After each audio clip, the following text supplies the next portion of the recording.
বইমেলা যেখানে কাঞ্চনজঙ্ঘা স্টেডিয়ামে শুরু হয়েছে 4 তারিখ থেকে।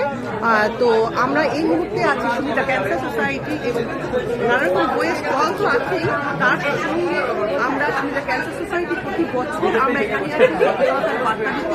এবছরে এসেছি।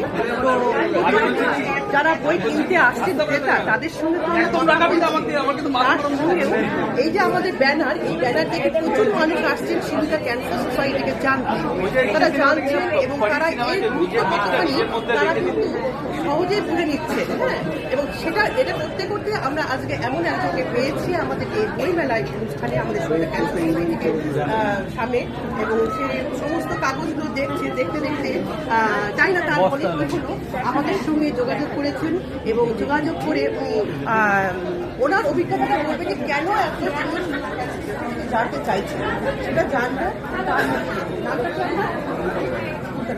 আপনি তো বইমেলাতে আসছেন বই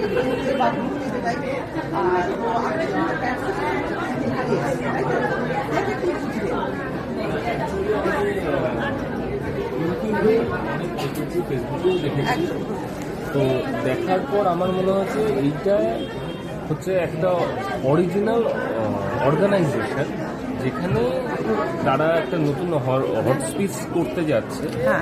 সেইটার জন্য আমি কিছু একটা করতে চাই। কি করতে চাচ্ছেন আপনি? কারণ হসপিস মানে অনেকে হয়তো জানেন না, আপনি হসপিসটা বললেন সেটা একবার ছোট করে বলে দিই। হসপিস এটা আমি হসপিটাল না বলে হসপিস বললাম কেন, এটা নতুন লাগছে সব কিছু। কারণ হসপিসটি কি এটা আমাদের জানতে হবে।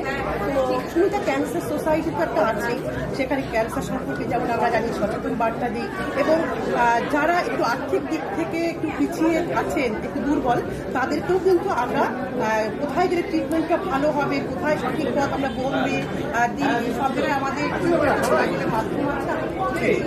তো এখন হসপিস সম্পর্কে উনি যখন বললেন, হসপিস হলো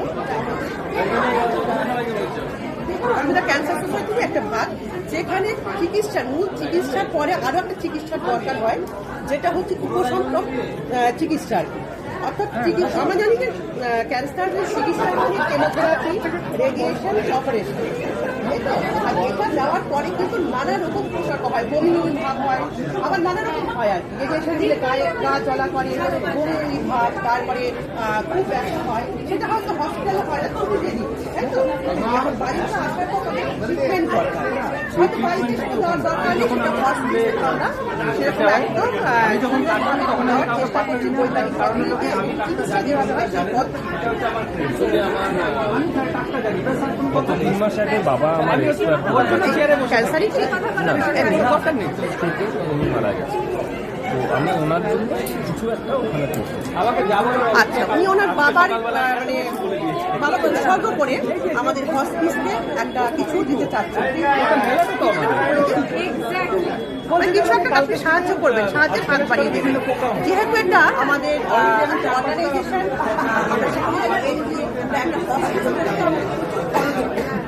অনেক শুভাকাঙ্ক্ষী মানুষ কিন্তু এই হসপিটালের পাশে এসে দাঁড়িয়ে আমরা খুব তাড়াতাড়ি কিন্তু হসপিটালে চালু করবো। সেখানে আপনারা যেরকম পারেন, ও যেমন বলেছিল যে বেড দেবে, কেউ ফ্যান দেবে বা এরকম যেভাবে সাজানো যায়, যেভাবেই হোক আপনারা পাশে পাশে দাঁড়ান এবং আপনাদের আশেপাশে এবং এই হসপিটাল সম্পর্কে জানান এবং সুমিতা ক্যান্সার সোসাইটি সম্পর্কে জানিয়ে দিন। আরেকটি কথা বলি যে সুমিতা ক্যান্সার সোসাইটি যেমন আছে, তার পাশে আরেকটি সোসাইটি, সেটা হচ্ছে হ্যাঁ, এটা দেখিয়ে দিই যে সুমিতা রিহ্যাব সেন্টার, তাই তো? সুমিতা রিহ্যাব সেন্টারটি কি? অর্থাৎ আমরা এটা উত্তর দিনাজপুর কৃষি বিজ্ঞান কেন্দ্রের তত্ত্বাবধানে প্রস্তুত করা হচ্ছে একটা প্রোটিন পাউডার, একদম মানে ঘরোয়া পদ্ধতিতে, যেখানে কোনো কেমিক্যাল জিনিস নেই।